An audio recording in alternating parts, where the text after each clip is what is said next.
자, 오늘은 일체의 비결 네 번째 마음의 변화, 이런 제목으로 하나님 말씀을 드리도록 하겠습니다. 믿음의 선배 중에서 천국에 가신 고 나희필 장로님이 계십니다. 이 나 장로님은 육군 장성 출신입니다. 세문안 교회를 출석하셨습니다. 한 번은 박정희 대통령이 장성들을 다 초청을 해서 초대를 해서 술을 한 잔씩 만찬에 이 박정희 대통령이 장군들한테 이제 술을 한 잔씩 따라줍니다. 다들 항송해가지고 이렇게 막 술을 다 받아서 봤는데, 나이필 장군이 이렇게 얘기를 합니다. 대통령 각하, 저에게는 콜라나 사이다를 주십시오. 저는 술을 못합니다. 이 얘기를 하는데 그 전체 자정이 탁 얼어붙는 거예요. 분위기가 착 가라앉고 막 폭풍전야 같은. 왜? 그 대통령이 주는 잔을 거절한 사람은 지금까지 없었거든요. 그래서 막 다들 이렇게 생각을 한 거죠. 저 나장군 저거 정신이 있냐 없냐? 아니 그냥 받아놓고 그냥 먹는 신용만 하지. 저거 이제 큰일 나겠는데 막 속으로 이렇게 생각을 하고, 박정희 대통령도 한참 쳐다보다가 이제 막 그날 만찬이 좀 분위기가 안 좋았다는 이야기가 있습니다. 그리고 만찬을 마칠 때 박 대통령이 나이필 장군을 보고 내가 진짜 기독교인이다 이렇게 한마디 하셨답니다. 그리고 이제 사람들이 다 강등되고 계급이 떼어지고 이렇게 될 줄 알았는데 1계급 특진을 해서 좋은 요직에 앉았다라는 얘기를 들었습니다. 여러분, 어떻게 나이필 장군은 자기 결심을 실행할 수가 있었을까요? 그의 마음에 원했기 때문이죠. 마음에. 그리고 중심으로 온 마음으로 하나님께 순종하기를 원했기 때문에 이렇게 실행할 수가 있었다라는 겁니다. 여러분, 구약에 보면 사드락과 메삭과 아벳느고, 다니엘 세 친구가 나옵니다. 이 다니엘의 세 친구와 이 다니엘은 왕의 진미와 포도주를 거절했습니다. 왜 그렇게 할 수 있었을까요? 그 왕 앞에서, 그 절대 권력자 왕 앞에서 왜 그런 일들을 거절할 수가 있었을까요? 마음으로 원했기 때문입니다. 마음 중심으로 자기들은 그것을 거절하고 하나님 말씀대로 살기를 원했기 때문에 그렇습니다.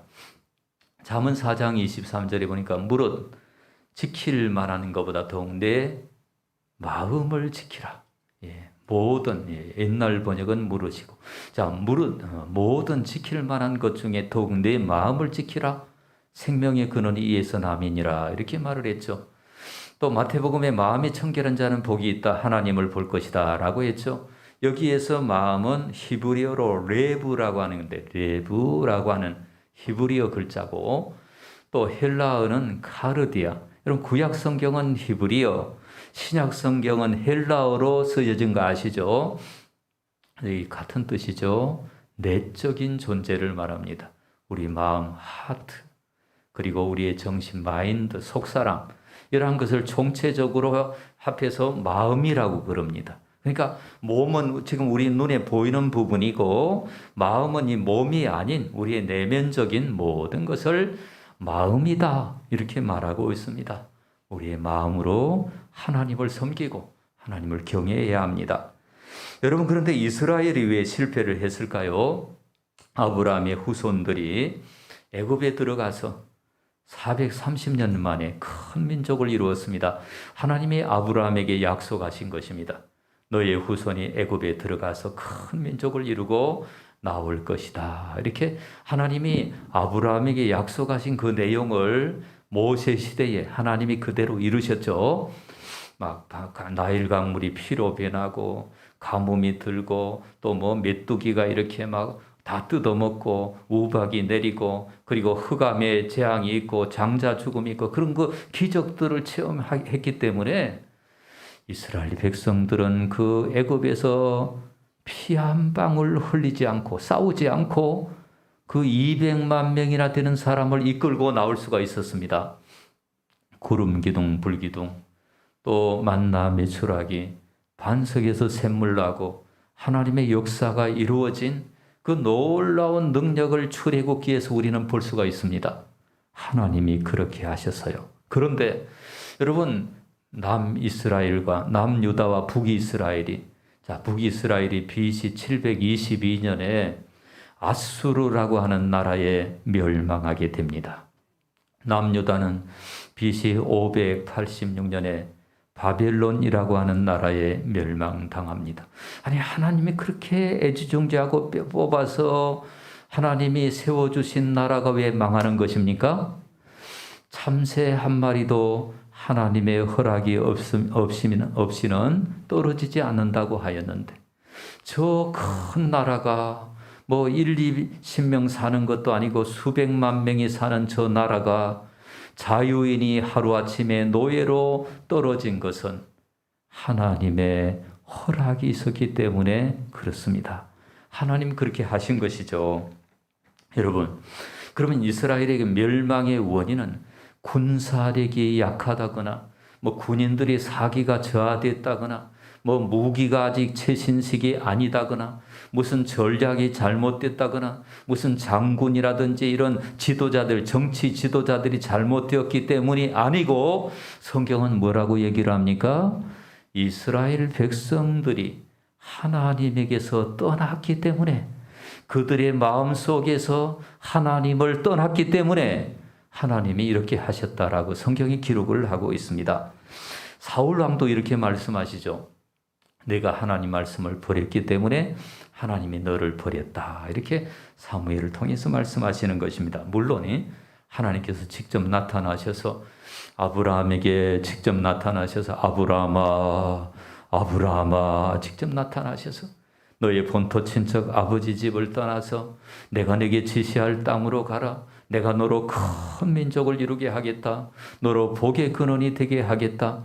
이렇게 아브라함에게 나타나신 것처럼, 또 모세에게 나타나신 것처럼, 사도 바울에게 나타나신 것처럼 여러분 모든 사람들에게 나타난다면 얼마나 좋겠습니까? 그러나 하나님은 그런 대표적인 몇 사람만 나타나시고 대부분의 사람들에게는 너의 자녀들은 너가 신앙을 전달하라. 성경에 보니까 신명기에 그렇게 말씀하고 있습니다. 여러분, 물론 이제 하나님이 그들 자녀 중에서 특별한 은혜를 주셔서 막 나타나시고 이렇게 하실 수도 있겠지만 대부분의 경우에는 부모에게, 누구에게? 부모에게 성경 읽어보세요.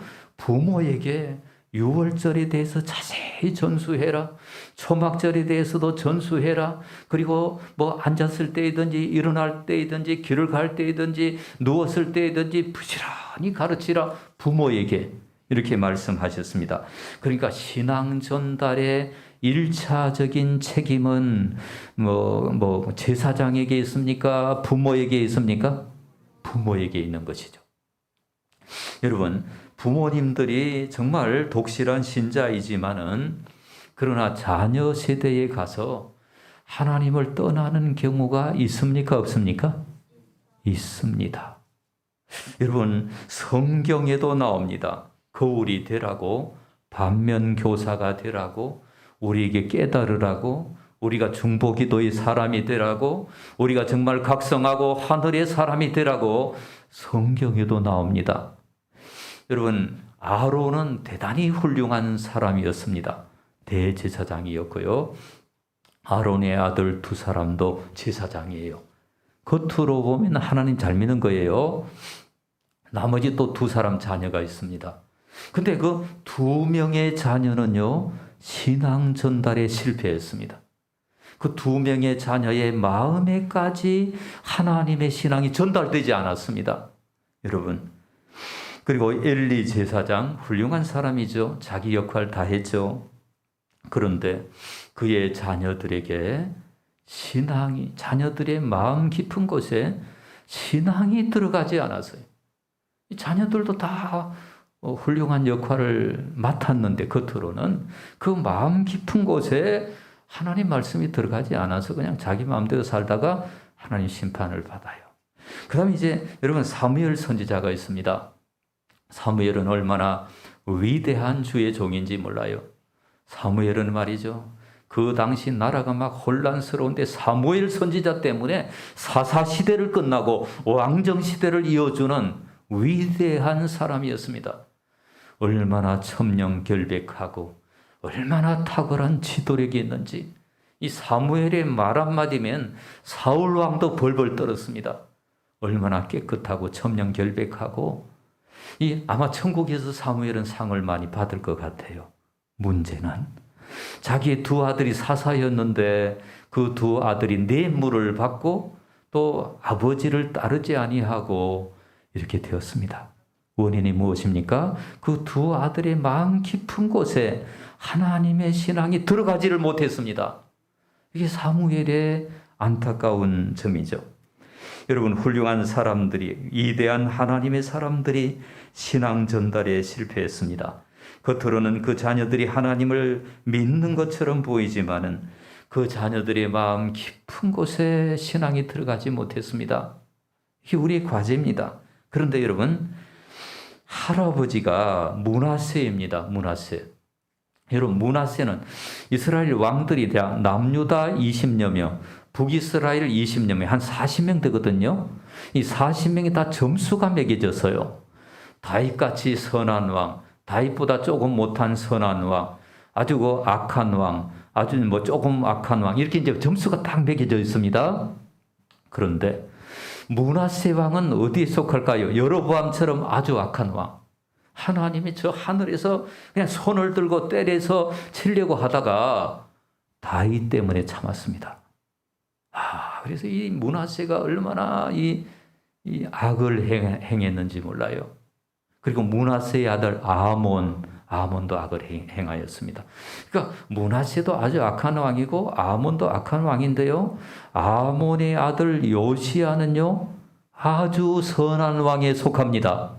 여러분, 이게 왜 이런 일이 일어났을까요?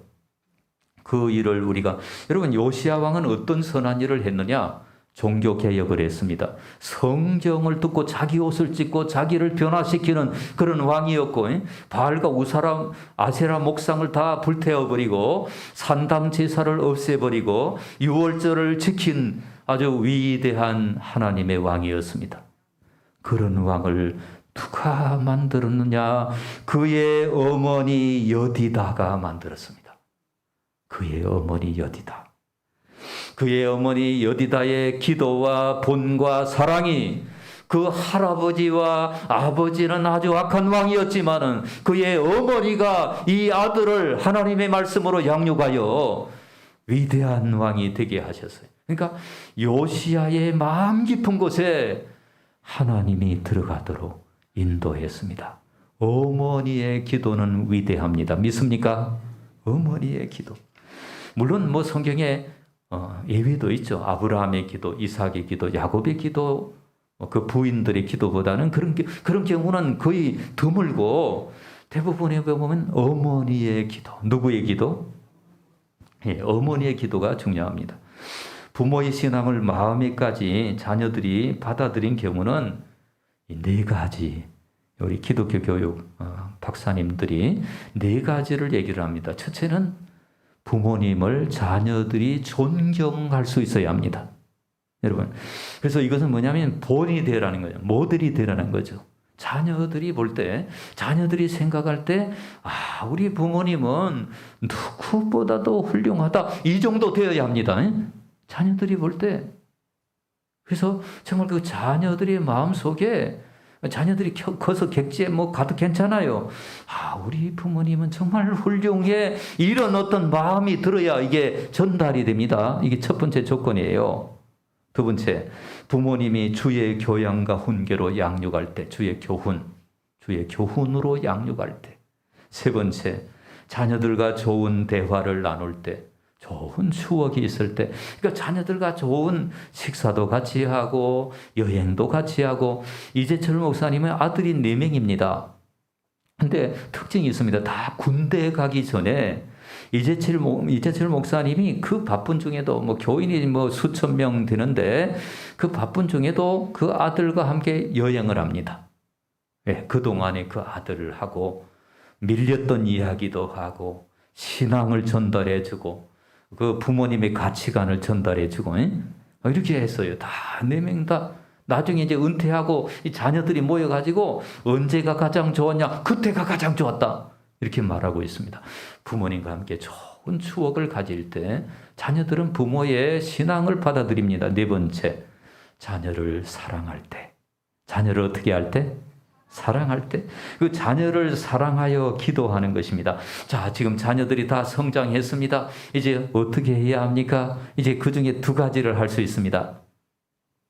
자녀들에게 보기에 훌륭한 부모가 되는 거예요.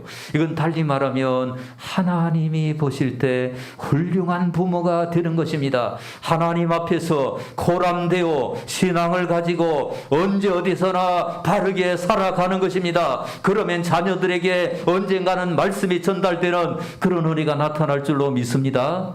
예, 그런 은혜가 있는 거예요. 그러니까 우리가 비록 늦었다 생각하지 마시고 성경을 나의 인생 교과서로 삼고 내가 때로는 넘어질 때도 있지만 내가 성경대로 인생을 경영해야 되겠다. 이것이 자녀들에게 신앙을 전달하는 기초입니다. 2번째, 자녀를 위하여 끊임없이 사랑하고 중보기도 하는 거예요.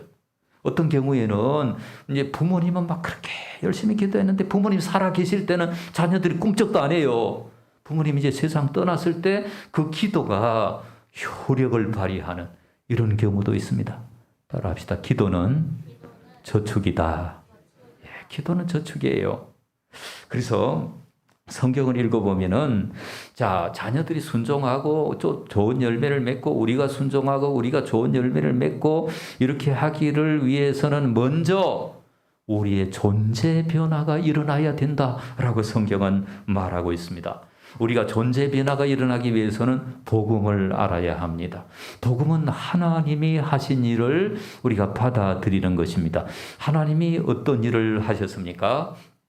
요한복음 3장 16절에 하나님이 세상을 이처럼 사랑하사 독생자를 주셨으니 이는 저를 믿는 자마다 멸망하지 않고 영생을 얻게 하려 함이니라. 믿습니까? 하나님이 독생자를 주신 거죠. 하나님이 하신 일이죠. 자기의 하나밖에 없는 아들을 저 십자가에 내어주신 것입니다. 그리고 요한복음 5장 24절에 내가 진실로 진실로 너희에게 이르노니 누구든지 내 말을 듣고 또 나 보내신 이를 믿는 자는 영생을 얻었고 심판에 이르지 아니하나니 사망에서 생명으로 옮겼느니라. 할렐루야. 영생을 주신 거죠. 우리의 죄를 용서해 주시고 예수님의 피로 우리를 씻어 주시고 하늘 백성이 되게 하여 주시고 부활의 소망이 되게 하시고 마태복음 마지막에 보니까 보라 볼지어다 내가 세상 끝날까지 너희와 함께 있으리라. 믿습니까? 험한 세상에 여러분 이제부터는 우리 옆에 예수님이 계신다. 언제나 이 생각하시기 바랍니다. 믿습니까? 이제 외로워할 필요가 없습니다. 외로우면은 주님의 이름을 부르고 외로울 때 주님의 얼굴 보라 그랬잖아요. 외로울 때 여러분들이 힘들 때 주님의 이름을 부르시기를 바랍니다. 이렇게 복음을 받아들인 사람은 자신이 엄청난 죄인임을 깨달아요. 나 같은 죄인이고 정말 예수님 때문에 내가 구원을 받고 예수님 때문에 영생을 얻고 예수님 때문에 혜택을 얻었구나. 그러면서 하나님 말씀에 순종하게 되는 것입니다. 할렐루야. 자, 마태복음을 통하여 주신 말씀 따라해 봅시다. 마음으로 하나님을 섬기라. 예, 마음으로 하나님을 섬기는 거죠. 그러니까 마태복음의 핵심 주제가 이거예요. 마음으로. 너 몸으로도 섬기지만은 마음이 같이 와야 합니다. 입으로도 찬양하지만 마음으로도 찬양해야 합니다. 우리의 다른 것으로도 하나님 섬기지만 우리 마음이 와야 됩니다. 자, 마태복음 7장 17절에서 18절 말씀을 우리 다 함께 읽도록 하겠습니다. 자, 다 같이 보여주시고 시작. 이와 같이 좋은 나무마다 아름다운 열매를 맺고 못된 나무가 나쁜 열매를 맺나니 좋은 나무가 나쁜 열매를 맺을 수 없고 못된 나무가 아름다운 열매를 맺을 수 없느니라. 아멘. 쉬운 얘기죠. 자, 좋은 나무는 아름다운 열매 맺고 못된 나무는 나쁜 열매 맺고 이거 누가 모릅니까? 다 알죠. 근데 예수님 왜 이런 이야기를 하셨습니까? 열매를 맺기 전에 나무가 뭔지를 살펴라는. 먼저 저 말씀은 너가 못된 나무가 아니라 좋은 나무가 되어라. 믿습니까? 저 나무라는 말은 사람을 말하는 사람, 비유적인 표현이에요. 그래서 그런 찬송도 있죠. 너는 시냇가에 심은 나무라 하나님의 사랑 안에 믿음 뿌리 내리고 주의 뜻대로 항상 사세요. 할렐루야. 예, 우리는 시냇가 심은 나무입니다. 시냇가에 심은 나무는 가뭄이 와도 걱정하지 않아요. 왜냐하면 그 물하고 연결이 되기 때문에 그래요. 여러분들이 하나님하고 생수의 근원 되시는 하나님과 늘 연결되시기를 바랍니다. 여러분, 좋은 나무가 된다는 것은 좋은 인격과 좋은 성품과 좋은 기질과 성령의 열매들이 열릴 만한 바탕이 되는 것입니다. 다시 말하면은 예수님이 우리 속에 오셔서 예수님이 우리의 마음의 중심에 자정하셔서 우리에게 오셔서 우리와 함께 하시면 우리는 좋은 나무가 됩니다. 우리는 어떤 나무가 된다고? 좋은 나무가 돼요. 그런데 예수님을 만나기 전에 우리는 가시나무였다고 해봅시다. 가시나무. 근데 우리는 예수님을 만나서 우리는 포도나무가 되었다고 해봅시다. 나무의 본질이 달라진 겁니다. 나무에 그냥 나무 조금 바뀐 게 아니에요. 나무가 뿌리부터 끝까지 바뀐 거예요. 이게 예수 믿는 거예요. 가시나무는 가시나무의 열매, 무슨 찔레 열매 이런 거 그냥 간단한 이런 거 열리고 남에게 피해를 주는 가시가 있겠지만은 포도나무는 남에게 유익을 주는, 사람에게 유익을 주는 좋은 열매를 맺게 되는 것입니다. 하나님을 믿고 예수님을 마음 중심으로 모신 사람은 이렇게 본질이 변한 사람이에요.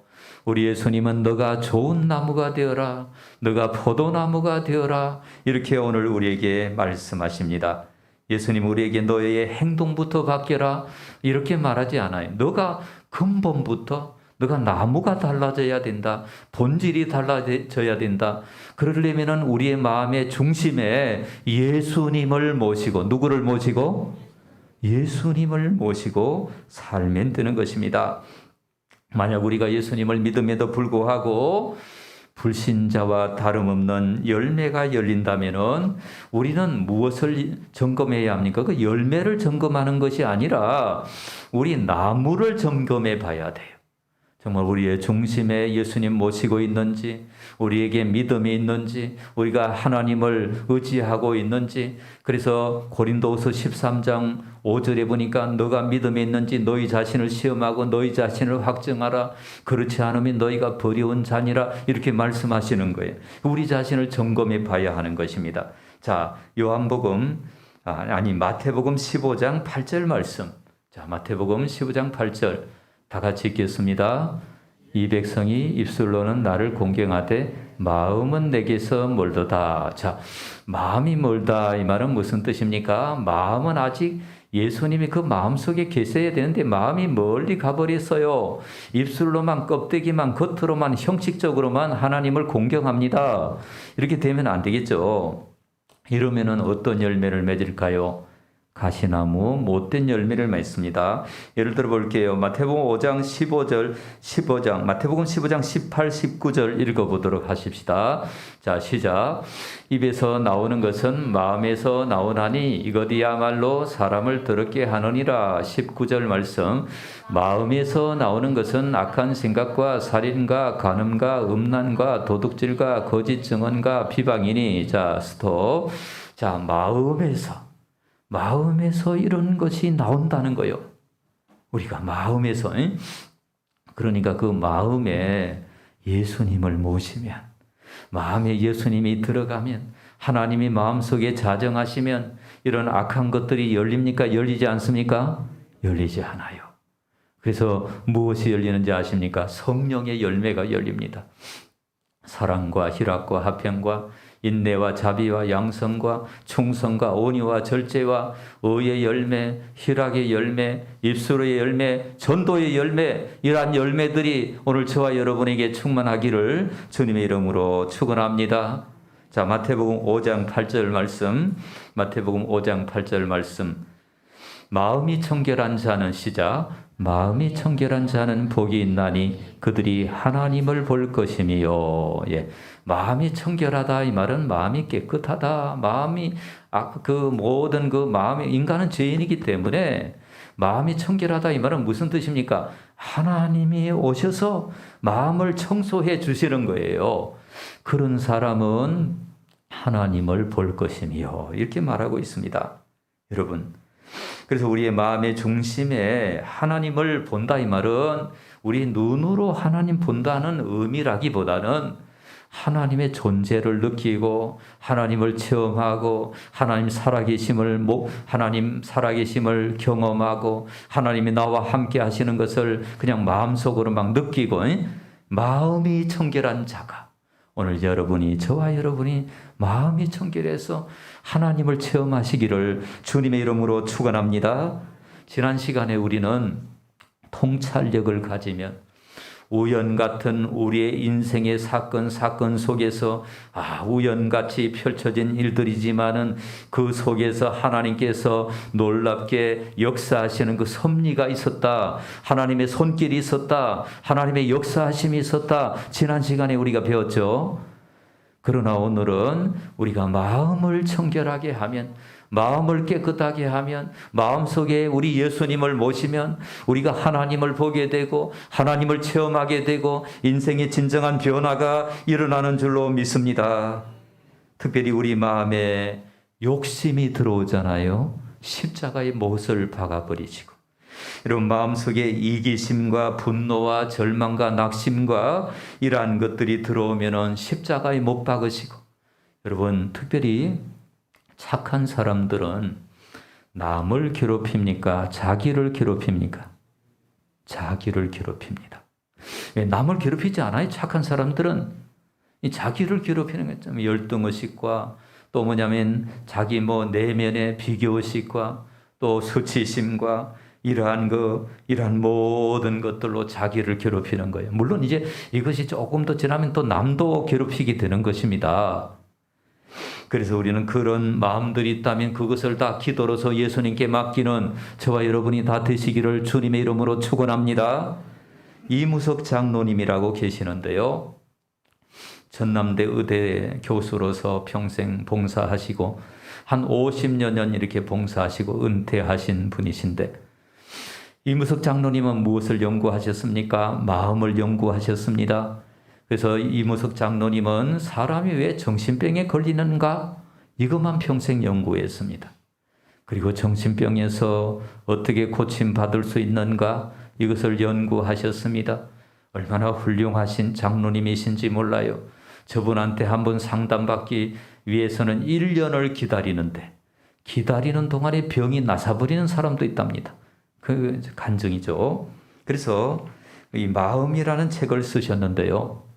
우리의 마음도 잘 마음을 다스려야 되는데, 이무석 장로님이 그 환자들이라고 우리하고 다른 사람이 아니에요. 똑같은 사람이에요. 고민도 많고 이런 사람들, 신경정신과 간다고 막 특별히 정신병 걸린 게 아니에요. 막 고민이 있고 이러면 설사가 나서 안 잡힌 사람도 가서 이 장로님에게 가서 상담을 하고 이렇게 할 때 원인을 찾고 그의 존재, 그 가치관이 달라지고 이렇게 해서 치료가 된 이야기들도 있고 그래요.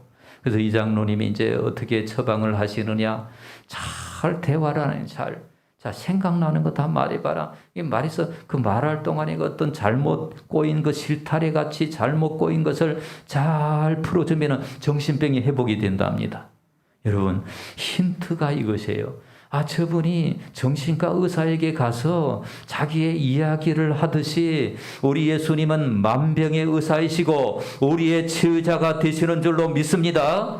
우리가 예수님 앞에서 우리의 고민을 그대로, 여러분 기도 생활이 기도 생활이 뭐 이거 주십시오, 이거 주십시오 이런 것도 기도 생활이겠지만 우리의 마음에 깊은 고민, 누구에게 말할 수 없고 누구에게 호소할 수 없고 누구에게 내어 보일 수 없는 그런 그 마음의 고민과 열등감과 비교의식과 수치심과 인생을 살아오던 그 모든 한과 상처들을 우리 하나님 앞에 그대로 올려드리는 저와 여러분 되시기를 바랍니다.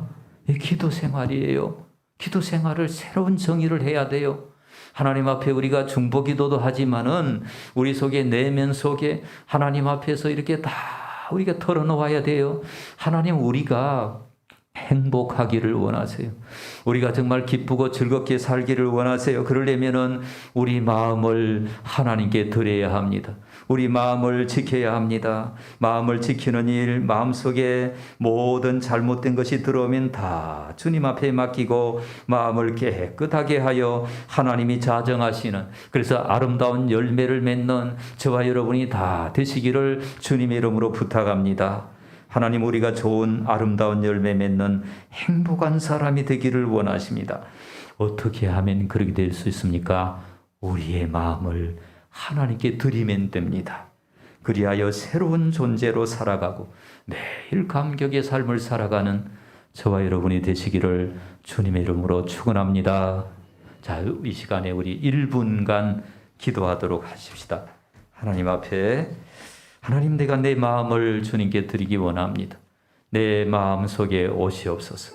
내 마음의 주인이 되어 주십시오. 내 존재의 전부를 드리는 겁니다. 마음 드리는 것은 그냥 우리 일부만 드리는 게 아니에요. 하나님 내게 내 힘으로 살아갈 수 없습니다. 성령님 내 마음에 오시옵소서. 우리 다 같이 한번 기도합시다.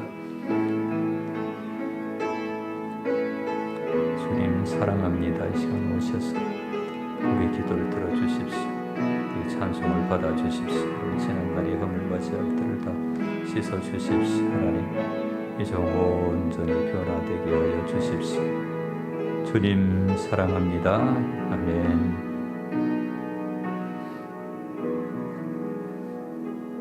무릇 지킬 만한 것보다 더욱 내 마음을 지키라. 사랑의 하나님, 우리 마음을 잘 지켜가고 마음을 청결하게 하고 마음의 중심에 하나님을 모시는 우리의 삶이 되기를 원합니다. 그리하여 성공적으로 승리하게 하시고 하나님 행복하게 하시고 하나님께 영광을 돌리는 마음이 되도록, 우리의 삶이 되도록 역사하여 주시옵소서. 예수님 이름으로 기도드립니다. 아멘.